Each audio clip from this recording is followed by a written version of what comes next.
You are listening to Viewpoints from PlaceCloud. Cultural researchers tell stories of places from around the world.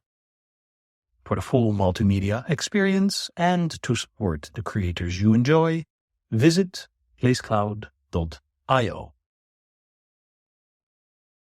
The shop of undertaker Barnard Feay stood close to this spot in the late 18th century. Although the building has long since been demolished and the land reused, we can learn about Feay from the documents which he left behind. These act like windows on the world of the late 18th century undertaker, and quite a busy one it was too. Feay's premises were at 23 Old Nicholl Street. We know that he lived here too, as he testified in a trial against one of his neighbours who was accused of forging coins. We know that Barnard was, at least temporarily, a Freemason, in what would later be known as the Lodge of Amity, which in the late 18th and early 19th century was based in taverns in East London. From their records, we can see that he attended meetings at the Ship's Centurion Tavern in Holywell Street, which would later become High Street Shoreditch. But this membership was discontinued in 1792 due to non-payment and debts. What has drawn us to this spot, however, is his business as a coffin maker and undertaker. This was a supplement to his work as a carpenter and joiner, a combination of trades which many other early undertakers worked in. The skills of carpentry and joinery were likely to expose an individual to funerary work, producing coffins for bereaved families, or for other undertakers, for example. As Robert Campbell noted of undertakers in his noted mid-18th century book on the London trades, they are generally carpenters or herald painters besides, and they only employ as journeymen a set of men who they have picked up, possessed of a sober countenance.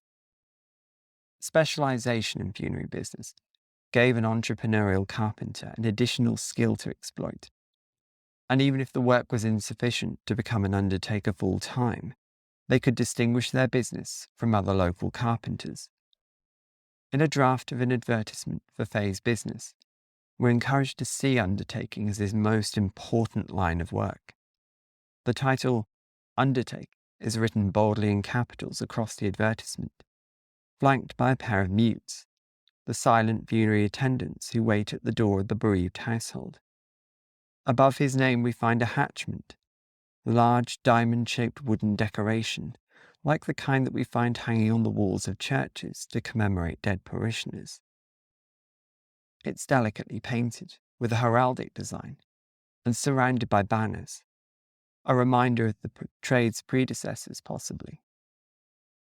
Below Feay's name and job title, we see a funerary procession comprising a hearse led by 4 horses and followed by 2 mourning coaches.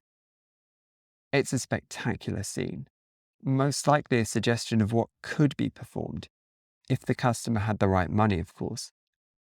The details of Feay's advertisement followed the style of many of his contemporary competitors, briefly summarizing and representing the services of the undertaker, from the silent mute to the outline of a coffin, through to the ostrich plumes that decorated the horses in the procession. Whilst Feay's premises may be gone, his promise of an orderly, if slightly ostentatious funeral still lives on.